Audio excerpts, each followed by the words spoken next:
सुबह है उम्मीदों की बदली जिंदगी, फूल खिले हैं आशाओं के अब मिली हर खुशी, सब मिल के गाएंगे खुशियाँ मनाएंगे, हमको करेंगे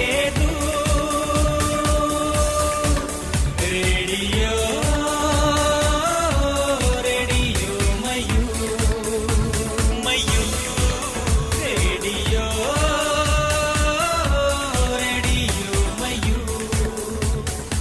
रेडियो मयूर 90.8 FM।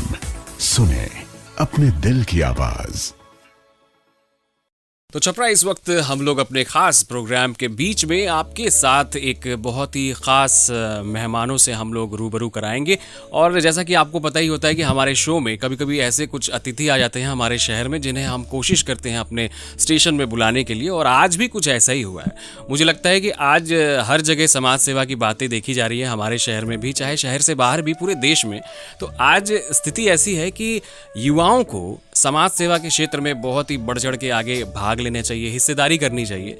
और इसी कड़ी में छपरा में कई ऐसे संस्थान हैं जैसे कि रोटरी क्लब, लायंस क्लब, लियो क्लब, ऐसे कई सारे संस्थान हैं। फिलहाल आज जो हम लोग बातें करेंगे Rotaract club of Saran city के बारे में। जी हाँ, जैसा कि आपको हमेशा समय समय पे पता चलता है कि कैसे ये शहर के युवा अच्छा काम कर रहे हैं और हर क्षेत्र में आगे बढ़ के हिस्सेदारी लेते हैं और आपको बहुत सारी बातें बताते भी हैं। तो इसी कड़ी में मैं बता दूं कि हमारे साथ Rotaract club of Saran city के सेक्रेटरी भी मौजूद हैं और साथ ही हमारे शहर में कुछ बाहर से अतिथि आए हैं। मैं बता दूं कि डिस्ट्रिक्ट रोट्रैक्ट रिप्रेजेंटेटिव हैं झारखंड और बिहार से, तस्नीम गुल हमारे बीच में है, और उसके बाद रिंकू कुमार जी हैं जो कि DRR हैं, ये एड कह सकते हैं। और ये दोनों अतिथि हमारे साथ झारखंड से यानी कि जमशेदपुर से आए हैं हमारे बीच में, और हमारे शहर के भी अभिषेक जी हमारे साथ हैं। तो सबसे पहले आप लोगों का बहुत बहुत स्वागत है। शुक्रिया। तो हम लोग शुरू करते हैं हमारे अतिथि से, क्योंकि अतिथि देवो भव और कहीं भी आप लोग देखे होंगे कि अगर किसी दूसरे शहर में कोई जाता है तो वहाँ के कुछ एक्सपीरियंसेस होते हैं। तस्नीम, आपसे जानना चाहेंगे कि कैसा आपको लग रहा है छपरा आके? Okay, so thank you so much Abhishek, first of all कि ये अपॉर्चुनिटी आपने मुझे दी, and at the same time Chhapra आकर के जो मेरी एक्सपीरियंस है वो एक्सपेक्टेशन से और ज़्यादा उभर कर के आई, क्योंकि कहीं ना कहीं मैंने आज तक सिर्फ इस शहर के बारे सुना था, या फिर ये कह लीजिए कि इस क्लब में जितने भी मेंबर्स हैं उनके प्रोजेक्ट्स मैंने सुने थे या पेपर्स में देखे थे, बट आज उनको प्रोजेक्ट होते हुए मैंने लाइव देखा है। एट द सेम टाइम एक चीज़ जो मुझे बहुत अच्छी लगी छपरा में वो ये थी कि बहुत ऐसे सेक्टर है, बहुत ऐसी जगह है जहाँ पे अभी कह सकते हैं कि डेवलपमेंट की ज़रूरत है, but at the same time वो डेवलपमेंट होता हुआ दिख रहा था। यानी कि कह सकते हैं कि छपरा एक डेवलपिंग प्लेस है। तो किसी भी चीज़ की ये बहुत बड़ी खासियत होती है कि वो जब भी बढ़ोतरी के स्तर पे होती है, एक चीज़ होती है कि या तो वो बहुत ज़्यादा सक्सेसफुल है, बहुत ज़्यादा वो ऑलरेडी स्टेबल है, एक होती है कि बहुत ज़्यादा ही वो इस सिचुएशन में है कि उसको उभर करके लाना बहुत मुश्किल है। मगर छपरा की जो खासियत मुझे लगी कि यहाँ पे मैंने चाहे फिर मैं वो खेत से लेकर के ज़मीन की बात करूँ, स्कूल से लेके कॉलेज की बात करूँ, बच्चों से लेकर के जो माध्यम जो सेकेंडरी क्लास के स्टूडेंट्स होते हैं, अगर मैं उनकी बात करूं तो हर एज ग्रुप में, हर फील्ड में मुझे एक डेवलपमेंट दिखा, विच आई रियली अप्रिशिएट। और पर्सनली मुझे बहुत अच्छा लगा कि ये एक ऐसा सेक्टर है जो डेवलप कर रहा है और कहीं ना कहीं ये चीज़ बहुत इंपॉर्टेंट होती है। आई होप आप अग्री करते हो। बिल्कुल अग्री करते हैं आपके इस बात से, और हमें काफ़ी खुशी है कि आप छपरा शहर में आके इन सब चीज़ों को देख रही हैं। और पूरे बिहार में आपको बता दें कि 8 कम्युनिटी रेडियो स्टेशन रन कर रहे हैं, इतने सारे डिस्ट्रिक्ट होने के बावजूद, उसमें से छपरा में भी एक है, तो ये भी एक और तो आप लोग और ऐड ऑन हो गया जी, और आप लोग इस वक्त रेडियो के अंदर हैं और पूरी तरह से हम लोग देख रहे हैं कि कैसे इस विषय पे हम लोग बातचीत कर रहे हैं। रिंकू जी, आपसे जानना चाहेंगे आप कहाँ के हैं? जी, मैं जमशेदपुर का हूँ, बट मेरा घर वो औरंगाबाद, बिहार का ही हूँ। अच्छा, आप बिहारी हैं? जी हाँ। चलिए कोई बात नहीं, हम लोग बिहार झारखंड सब एक ही भाई भाई हैं। हाँ। तो आप यहाँ छपरा आए हैं और सोशल सर्विस में काफ़ी एक्टिवली पार्टिसिपेशन रहता है संस्था का आपके, तो आपके नज़रिए को जानना चाहेंगे, क्यों आजकल युवाओं को सोशल चीज़ों में इन्वॉल्व होना ज़रूरी है? देखिए, बेसिकली सबसे पहले मैं आपको अपने बारे में बताना चाहता हूँ कि मुझे समाज सेवा के क्षेत्र में मुझे 2 बार राष्ट्रपति से पुरस्कार मिल चुका है। क्या बात है, बहुत बढ़िया। तो ये कहीं ना कहीं ये मेरे जो मेरे फादर हैं, मम्मी हैं, तो ये उनका बहुत बड़ा योगदान रहा है कि वो मुझे हमेशा मोटिवेट करते थे कि आखिर जो हमारे यूथ हैं वो क्यों इस पर इतना फोकस करते हैं सोसाइटी के ऊपर। तो कहीं ना कहीं एक चीज़ है कि हमारी सोसाइटी वो चीज़ पूरा नहीं कर पाती है जो हमसे, जो आज बिजनेस कर रहे हैं, जो पैसे कमाने बाहर चले जाते हैं। तो यूथ वो कुछ ना कुछ शहर के लिए करना चाहते हैं। वो फाइनेंशियल स्ट्रांग है बट उनके पास टाइम नहीं है, बट उनके पास वो मैन पावर नहीं है। तो आज एक जैसे कम्युनिटी बेस्ड क्लब में क्या होता है ना, आपके पास एक बहुत ही अच्छा गैदरिंग होता है यूथ्स का, और वो इतने ज़्यादा मतलब बूस्टअप होते हैं ना कि सपोज कुछ करना है तो वो कर जाते हैं।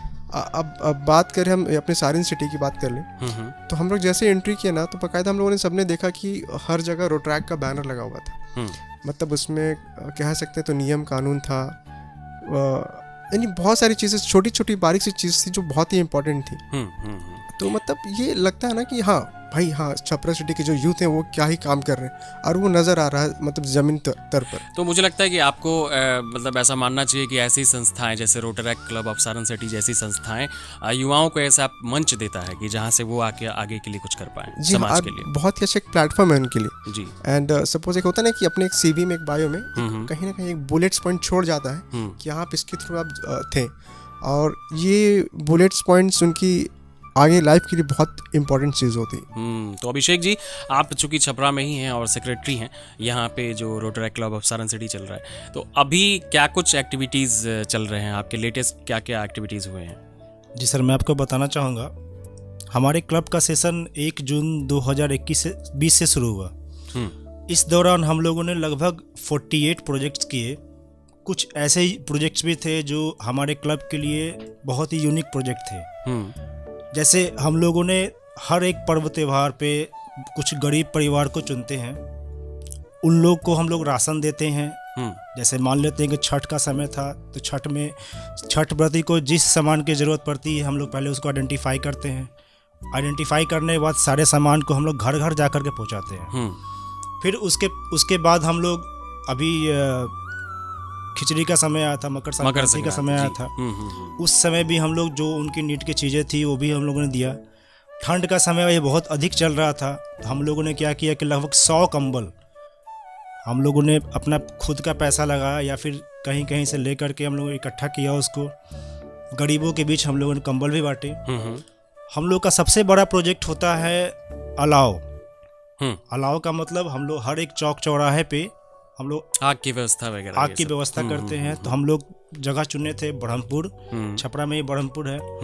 उसके बाद हम लोग साहेबगंज चौक चुने थे, फिर म्युनिसिपल चौक चुने थे, और ये कार्यक्रम 3 से 4 दिन लगातार चल रहा था। उसके बाद हम लोगों का सबसे बड़ा प्रोजेक्ट एक और भी है। हम लोग हर बड़े बड़े घर में जा कर के पुराने कपड़ों को इकट्ठा करते हैं, और वो पुराने कपड़े इतने अधिक हो जाते हैं, और इस बार तो इतने अधिक हो गए थे कि हम लोगों ने लगभग 4 से 5 बार इस प्रोजेक्ट को अंजाम दिया है। क्या बात है, बहुत। इस बार कार्यक्रम हुआ था कि यहाँ छपरा में ही एक रिविलगंज नाम का जगह है, लगभग 100 परिवार वहाँ पे थे, और वो लोग जैसे गांव में जैसे घर होता है वैसे ही घर वहाँ पे था, जैसे मड़ई टाइप का कुछ था। उसमें अचानक गैस के सिलेंडर में आग लग गई, और 2-4 दिन पहले वो पूरी तरह से जल के राख हो गया था घर। जी। तो हम लोगों ने उस जगह को चुना और वहाँ जा कर के उन सारे कपड़ों को बांटा।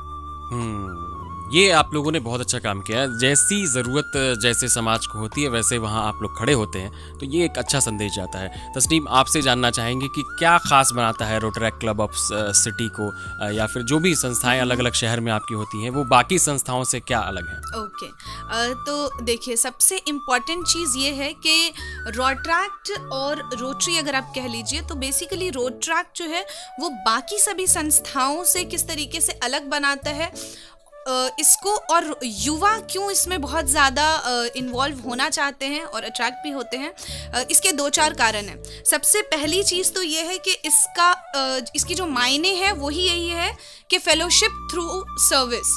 यानी कि एक सर्विस जब हम कर रहे हैं, सेवा कर रहे हैं, तो एक उल्लास के साथ करें उसको। जी, जी। मतलब एक खुशी के साथ करें, फ्रेंडशिप, मतलब अगर 4 लोग मिल जाते हैं, 4 लोग मिलके, जैसे अभी अभिषेक जी ने बताया कि उनका प्रोजेक्ट होता है अलाव, तो मेरा मानना ये है कि अगर एक जगह पे 4 दोस्त मिल करके लकड़ी भी लगा रहे हैं, राइट, तो उस चीज में, क्योंकि वो यूजुअली हम घर पे नहीं करते हैं, राइट, तो वो चीज को करने में एक अलग खुशी आती है। सो रोटरी का जो कॉन्सेप्ट है, ये बेसिकली ये इंटरनेशनल कॉन्सेप्ट था और ये ऐसे ही शुरुआत हुई थी इसकी।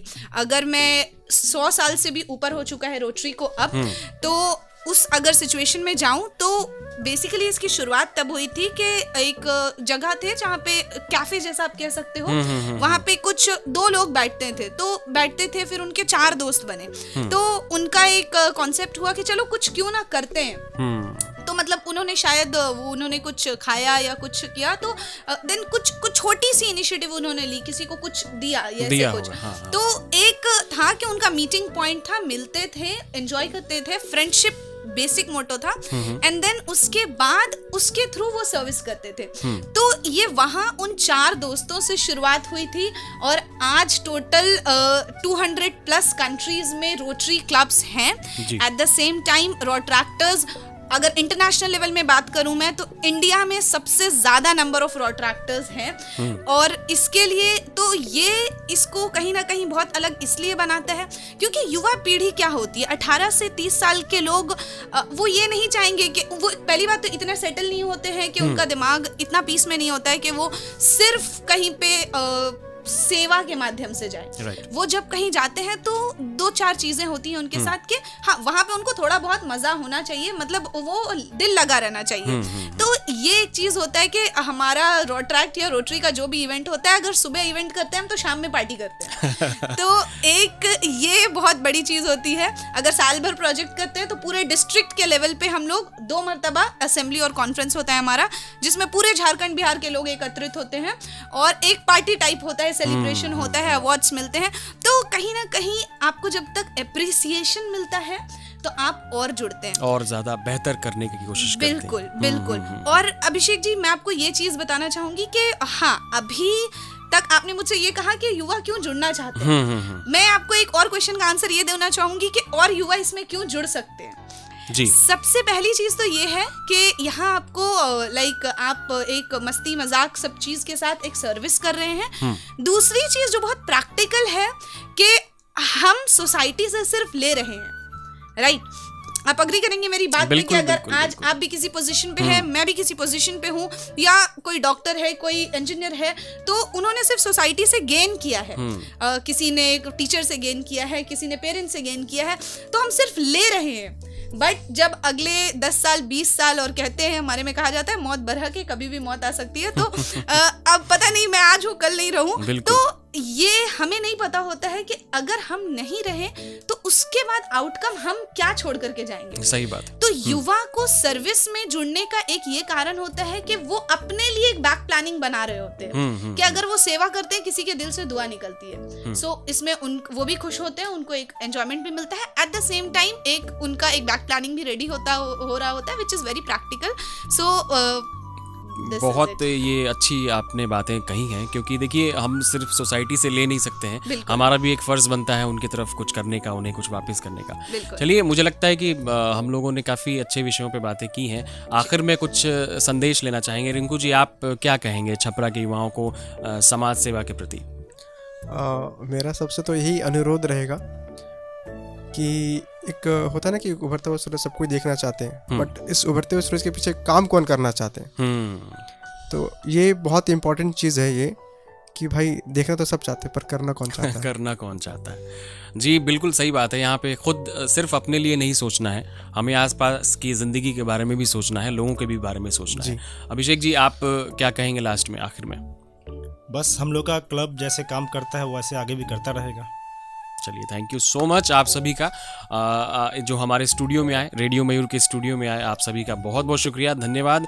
ऐसे ही कभी आते रहिए वापस छपरा तो हमें स्टूडियो में आप आते रहिए। हमारी तरफ से आप सभी को बहुत बहुत शुभकामनाएं। धन्यवाद अभिषेक जी, आपका भी thank you so much. Thank you.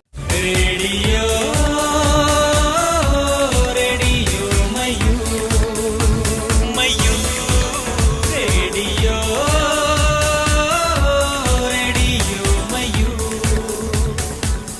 Radio Mayur 90.8 FM, सुने अपने दिल की आवाज।